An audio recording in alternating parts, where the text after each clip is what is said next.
After the mountains battle, stage 11 is expected now to be much quieter. The Pyrenees are gone and the race moves on from Luchon, a stage of 97 miles.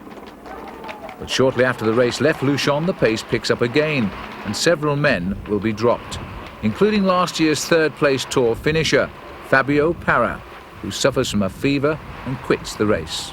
The speed is relentless and over 60 miles are covered in the last 2 hours.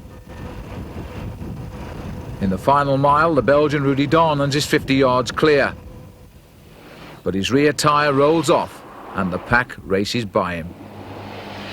The tragedy of the Tour de France can all be felt in the heart of Rudy. The sprint is led out by Canada's Bauer, but the Dutchman Mathieu Hermans comes through to win the stage from Giovanni Fidenza of Italy. On a day of 110-degree temperatures, the long stage from ancient Toulouse should finally give the riders some relaxation. But on the 150 miles route to Montpellier, there is a strong, favourable breeze blowing. An early break is made by Valerio Tebaldi of Italy and Dominique Arnaud of France. They're joined by another Italian, Giancarlo Perini, but again there are several crashes in the pack and 30 riders need treatment for injuries. In front, even Arnaud falls. And after 5 hours at the front, the two Italians fight out the finish in Montpellier.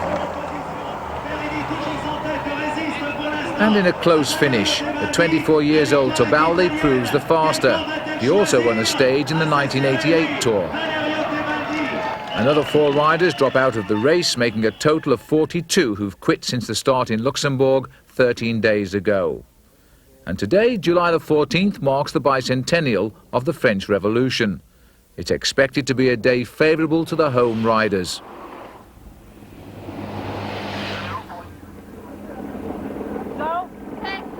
After 45 miles, the race crosses the River Rhône. But the pace itself doesn't pick up until the pack starts to head south. The strong wind is now at their backs.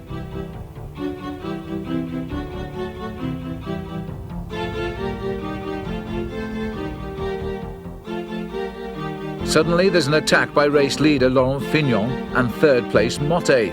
They gain 50 seconds in an amazing move. Delgado and Lemond lead the chase for 25 miles. And the leaders regroup 16 miles before the finish, which is in Marseille. But in warm, sunny conditions, the pace is always hot as well.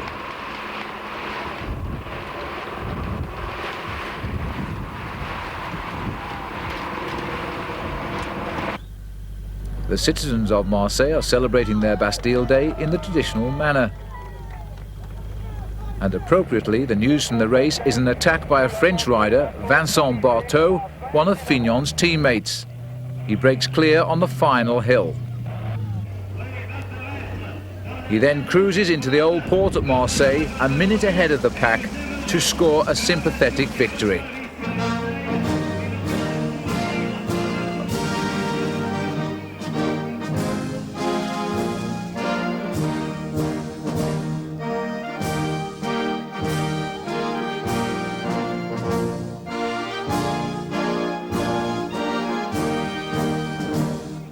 Barteau's stage win enlivens the bicentennial celebrations, which continue long into the night.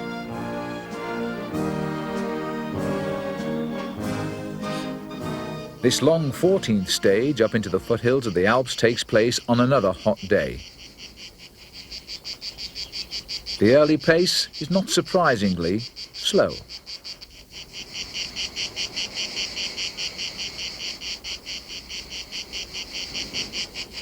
And a break by former mountain king Herrera with Frenchmen Marc Madiot and Jérôme Simon is allowed to gain 6 minutes. But the pack chases them down before the finishing gap. Where, in the final mile, stage 4 winner Jelle Nijdam bursts into the lead and scores another solo success just 2 seconds ahead of the rest. And there's another yellow jersey for Laurent Fignon.